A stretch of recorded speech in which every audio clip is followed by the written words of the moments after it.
Dumaguete, what does it offer?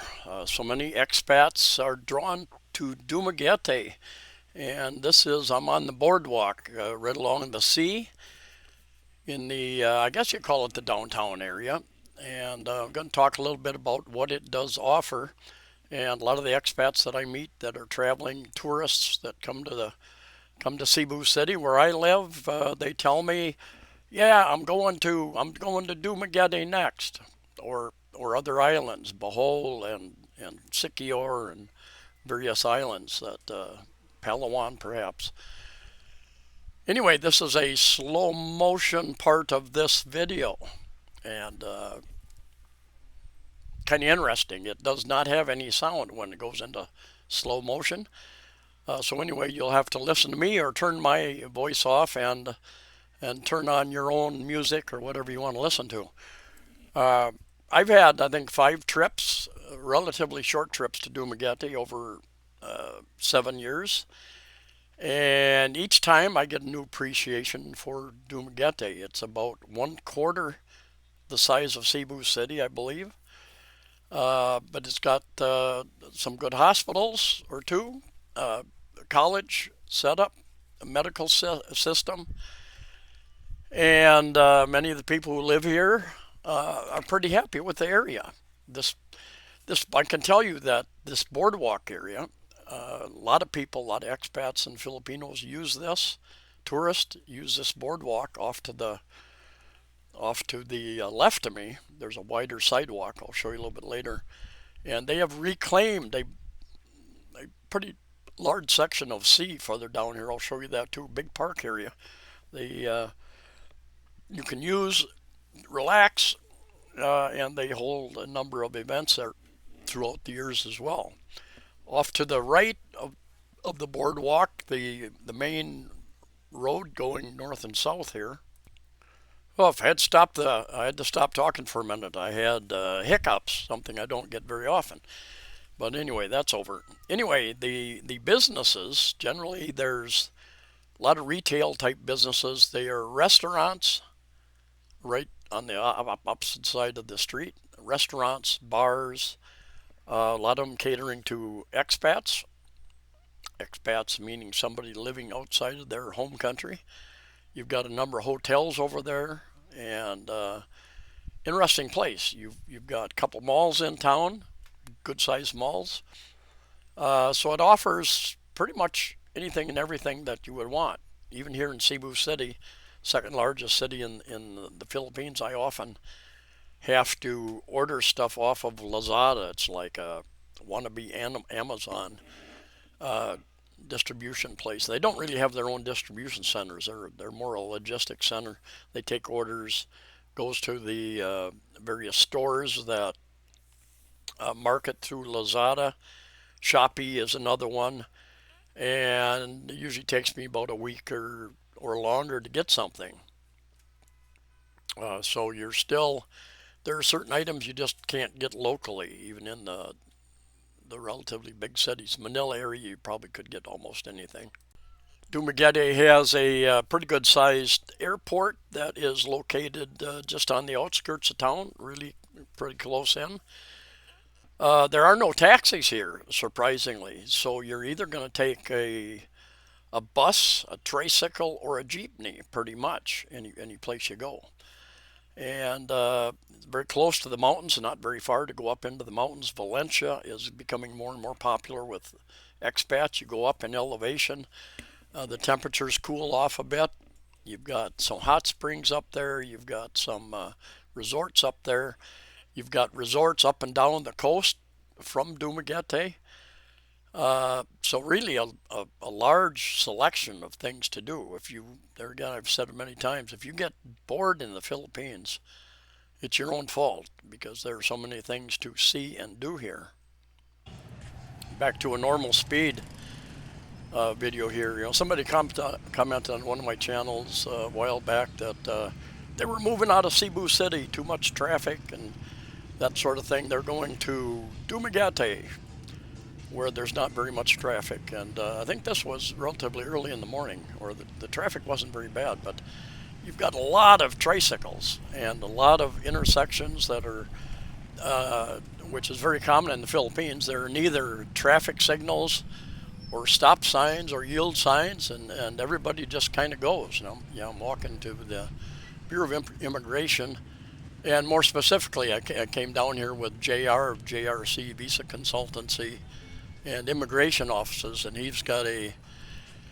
has an office right next to immigration down here, just a couple doors down from immigration, and go and see him. I spent a little time, in fact, watched some of the football finals at the place called Sideways Bar and Restaurant. Pretty neat place. A lot of expats hang out there. And I'm going to give you a little introduction to that here in a little bit as well. One thing, Dumaguete has quite a few choices in food. There's a really good Italian. Anyway, here is the website of the sidewaysbar.com.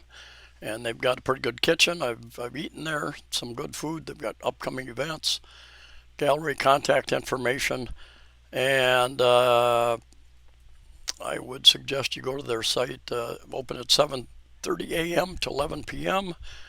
I was here on Monday. They had a quiz night from 7 p.m. Kind of interesting. You scan a barcode, and the owner puts questions up, and you've got a certain limited amount of time to answer, and then there are prizes. We've got darts, live music, special events. You can, I think you can rent part of the place out for your events. A pen and paper quiz night, Fridays, rock music, different things.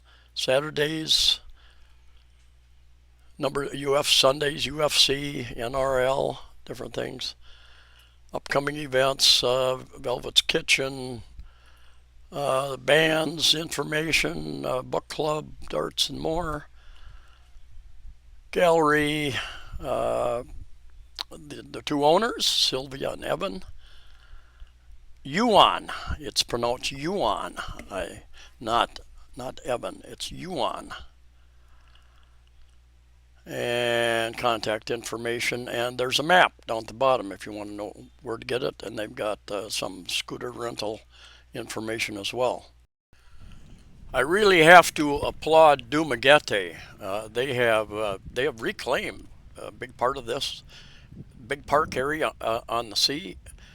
Was sea, and they've reclaimed it, and they've got another really large area down here. Gosh, many months ago when I was down here, I did a video there, and they were filling in, and 75 years, I guess. Anyway, you got the tide coming in, going out, and I think it was coming in at this point in time. It was a little bit of a breezy day, a little bit cloudy, as you can see. But a lot of people use this boardwalk, jogging, walking, and what amazes me is they have put trash receptacles all along here. Only, gosh, I don't know how many meters, how many feet and yards apart, but you can see them. They're spaced and segregated by the type of garbage, and they're not full. So oftentimes if I see in the malls in Cebu, or either there's a lack of garbage receptacles, or they're overflowing with garbage. No one has taken the incentive to empty them out, and business establishments in the city really need to do a lot better job, in my opinion. Around the Philippines, but my opinion is Dumaguete generally is a pretty clean city, relatively. It's quieter. I believe they enforce I was talking to somebody. I think they enforce the loud motorbikes, for instance. I think Iloilo City does, and Bacolod City does. Cebu City, we've got 100 more loud motorbikes every day, it seems like, and sounds like a racetrack out on the street some days. I've got to shut my windows even if it's nice outside just because of the noise. And every time I mention loud motorbikes, the somebody will comment that noise saves lives. Well, I disagree with that. Having a motorbike and driving out there, you've got horns going, you've got loud motorbikes, and you're watching all around you as best you can. And when there is other noise that you're not expecting, you don't know. You're taking your mind away if you're gonna check your mirrors, which you do constantly anyway, but you don't know which one of those bikes is making the noise, and it distracts you from everything else that you want to watch. What is this noise coming upon me? And 99% of the time, they are the ones that are driving very aggressively. And I know because I'm an expert. I used to be an aggressive driver. I'm a defensive aggressive driver. I've got an Australian friend who says he's a very aggressive, and he says he takes advantage of situations, the way he puts it. But anyway, my opinion is no noise does not save lives. It probably causes more because people are distracted by that extra noise. Interesting thing I've noticed too, since after the lockdowns of over 2 years, when almost no transportation, there used to be a lot more honking of horns, and there's less of that now. But usually the honking of horns is not in anger like it is back in the USA, for instance. It is to tell somebody, hey, I'm here by your side, or I'm coming up beside you, or just to let somebody know you're in the vicinity, just in case they're not watching. So it's more a courtesy honk than it is one of anger. Occasionally you get the road rage type things, but very rare here in the Philippines. Filipinos are very tolerant in general. I met a Filipino, probably 6 years ago here, and drove. I rode with him in his pickup truck. He had worked in the USA most of his life. Came back here, and he drove like like an aggressive, hot-headed American here in the Philippines. I suppose he had American citizenship, maybe dual citizenship. But boy, he picked up those habits, and he didn't lose them when he came back to the Philippines. A couple quick notes about Dumaguete. I said that it's probably a quarter the size of Cebu City, population-wise. You do have lots of resorts up and down the coast and Negros Island. You've got mountains, you've got waterfalls, you've got caves, you've got some really nice beaches around the area. Going south, Darwin, good places to snorkel and or scuba dive. Um, if I lived in a small town, which would be an advantage in many ways, I would travel a lot more, which is one of the main reasons I came to the Philippines. I wanted to travel the Philippines and other islands. And Cebu City metropolitan area is big enough that you can stay busy. You can stay busy, get comfortable, and I travel a lot less than I had planned to because of that. You know, since after the government lockdowns, the ferry companies and airline companies are constantly changing their schedules and that type of thing. Um, it's not back to where it was in 2019, but you've got an occasional direct flight to Cebu City from Dumaguete by plane. A lot of the flights go to Manila, so you would fly to Manila, you'd have a layover, and then you'd fly to Cebu City. You got pretty good ferry service. You've got a pier right in Dumaguete. Certain ferry companies come there. You just up the coast about 10 minutes. You've got another ferry pier port that goes. That's the one I came in on, and another one a little further up the coast from there.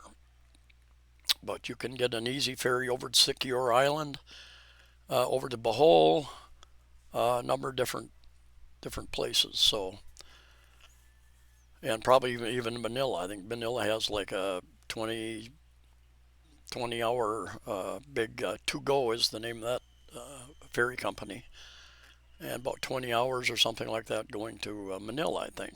Large ship ferry. Anyway, if you're going to live around here, you're going to either have your own transportation. I noticed that a lot of expats had motorbikes, scooters, and otherwise you're going to be hiring a tricycle. And then if you live up in Valencia, where it's a little cooler, you're either going to have your own transportation or you're going to hire a tricycle. I suspect jeepneys run up and down that mountain road quite frequently. Not positive, but I suspect they do. Anyway, interesting to hear your comments about Dumaguete. Safe travels, take care, and I'll see you next time.